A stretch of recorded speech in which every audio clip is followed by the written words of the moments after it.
Alright guys, so check this out. It's a one-piece drive shop. Is it Driveshaft shop? That's like a mouthful to say. DSS. That's what I'm gonna leave it with that. This is a one-piece DSS carbon fiber drive shaft.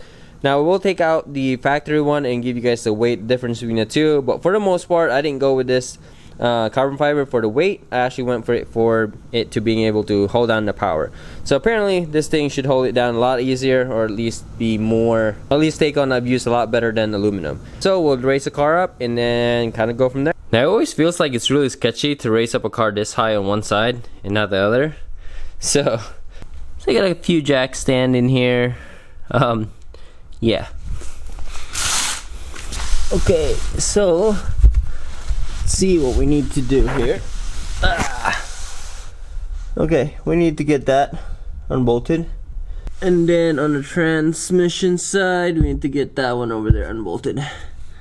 My only concern right now is I have these two pipes right here for the radiator, and there's a bolt right behind that, so I think we'll be okay though. I think I can get something through that really quick.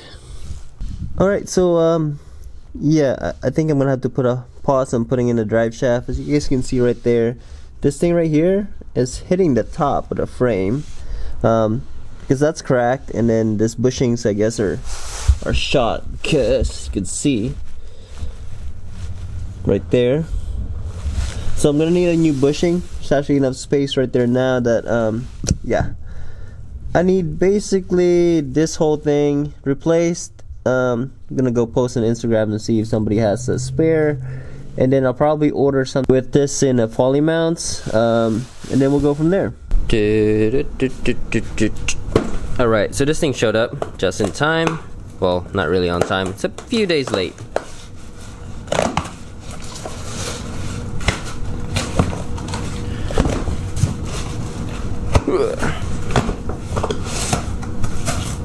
Cool. Look at that. Woo. Alright, so this is from ECS Tuning. There was another one, was it Apical or something like that? Basically, I was gonna pick it up from JHM, but they didn't have it in stock. So I ordered this from ECS because for whatever reason, the estimate for this thing was a lot shorter, but it's also a little bit cheaper. So yeah. So, I'm gonna put that aside. I'm gonna go ahead and take off. Oh, one more thing. My buddy John hooked it up with that cross frame or cross brace, whatever this thing is called. He had one lying around, so yeah, now we're good to go. So before I get too far off, I figured I'll show you guys what's going on with this thing. I basically removed the two bolts here that typically would hold the exhaust, but because I'm using it for my radiator, or my radiator hose, that's what it's holding up. Now to remove the brace itself, there's only two bolts here, and also 3 bolts on this frame or brace right here that goes into the differential. So pretty straightforward. So I'm thinking maybe 20 minutes tops to remove that. The drive shaft might be a little bit longer.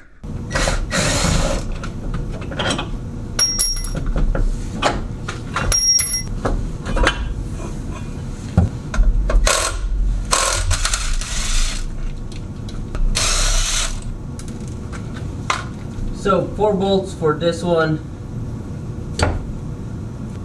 Just keep in mind guys, I am supporting the diff with a jack there, so don't forget that. Alright, so that wasn't 20 minutes, that was maybe like 5 minutes, if at that. Pretty quick. Alright, so before I put this thing back, it's kind of dirty right now, but it's going to be under the car, so I don't really care. But anything that's going to be made it to the surface, like this one right here, this area right here, just clean that up a bit. Just use one of this little brush thing. It's pretty quick, but at least you'll know that this thing is flat, and you know, none of that crap that gets stuck in that stuff. So now that it's cleaned up, we're gonna go ahead and bolt it in, and I'll just show you guys the finished product. It's pretty straightforward. Alright, so that's how it looks installed. That was surprisingly really easy.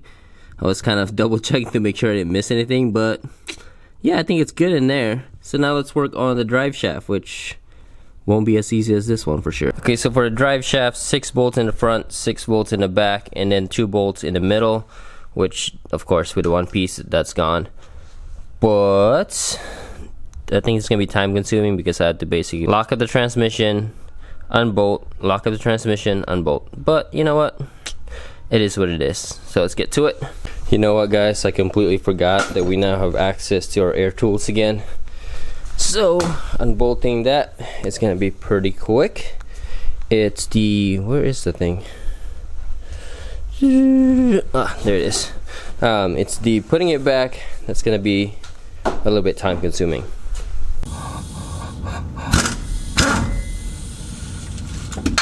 Yep, just like that. That's one.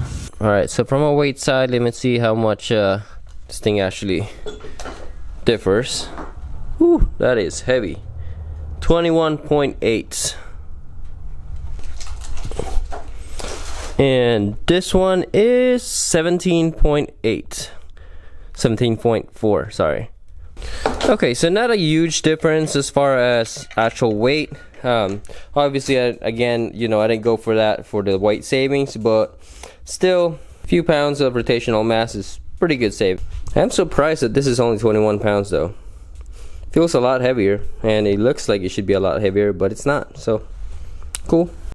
Alright, so according to the instruction here, I'm supposed to have a 3 1/4 to 3 3/4 distance. Let's go ahead and check. But it looks like the back end is actually just right, a little bit under 3 3/4. So cool. Alright, so the front one is 3. Looks like this is spot on, 3 3/4. So I think we are good. That's how it looks right now. So I'm gonna go ahead and drop the car. I won't be able to take this for a test drive today because it's nighttime already, but I will definitely finish this video after I take it for a test drive. Alright, so last minute add on to this video, I'm gonna be removing the Eboost Street, and we are gonna be going with Eboost2. Now I already made a bracket, as you can see here, and it's just gonna be bolted on right there. Now I would have preferred that it's welded, but because I'm out of work just to do that, this might be the best option for now. Now I'm switching to Eboost2 for one very specific reason, and that's boost by gear. I want to have some traction first and second, so we'll see how this plays out, especially with kind of dialing this in. One of these days, guys, I promise I'll clean up all the wiring on this car. But as you can see, even to this day, I'm still changing stuff on the car. So I really don't want to do all that stuff just to tear back into it again. Okay, so if you press mode and then setup, and you basically scroll until you get to switch logic or SL, there's multiple options that you could pick from. Now I'm using SSA, which means every time I press the button, it goes up, and I press the down button, it just goes all the way to the very bottom. The other option would be SSB, which means every time you trigger up, it goes up 1 boost. Every time you trigger down, it goes down 1 boost, or 1 boost level. Now I prefer to use the SSA because then I can go up every shift, right? And then when it's time to reset, I just reset it once and I'm all the way back to the low boost. Alright, so now let's talk about switches. The way I have this set up is I have 2 switches here, one's down, one's up. And basically I have those 2 as like an override. So let's say I'm just cruising and I want to up the boost. 2nd, 3rd, 4th, 5th, 6th. Although, kind of thinking about it, I'm probably going to only have 3 boost setting because I only need boost by gear on 1st and 2nd. And then 3rd is just going to be all out. And then of course your reset is the red button and I go back to the very bottom. Now for obvious reason, you can't be pressing this as you're kind of shifting, right, when you're drag racing. So this is where I came up with this one. So this switch allows me to basically, I'm gonna go reset there, basically enable my clutch to do the shifting. So every time I step on the clutch, it goes 2nd, 3rd, 4th, 5th, 6th. Pretty cool. So now let's talk about wiring, and these 2 are just your standard normally open switches. Alright, so this will have to do, I don't have any markers, so hopefully this comes out okay in the recording. Now in the eBoost you have 2 green wire that you need to connect, an orange one and a green one. The orange one drops your boost and then the green one ups your boost. The orange one is pretty straightforward. It goes into a switch and then the other side of that switch goes to ground. Now the green one does the same thing, but it also goes to a toggle switch, so you can trigger this on and off, and then that leads into a clutch. Now my particular clutch is normally closed, so when I actually press it, that opens that circuit. So really for my setup, I go up to the next boost level as soon as I let go of the clutch. Alright, so here's the process when I line up. I turn this on, I reset, press in the clutch, put it into first, and when you're ready to go, second, third, fourth, fifth, sixth. And when you're cruising and you don't want to see this every time you shift, you turn this off and you're ready to go. Alright, so next up is, I think I'm going to put my laptop somewhere back here. I bought a laptop holder, which I gotta go get from upstairs. Alright guys, so here is where the laptop is going to be held down. I used to have the passengers hold it, but it's becoming really inconvenient for the passenger to hold it, and I don't want to mount it in the front where, you know, their legs are going to be.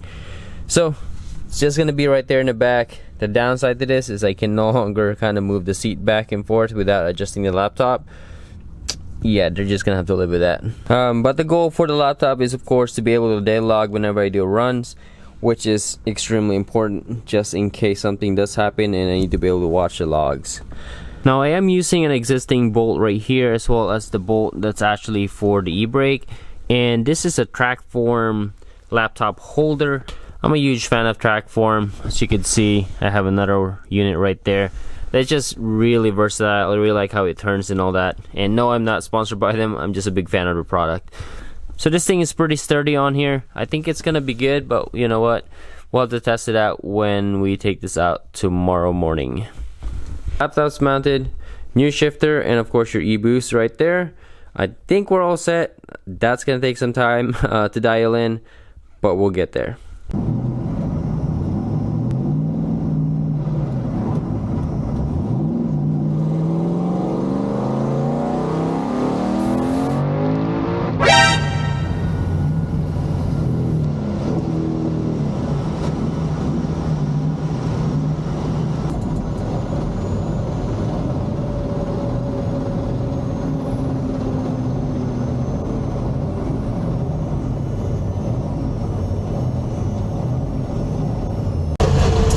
So,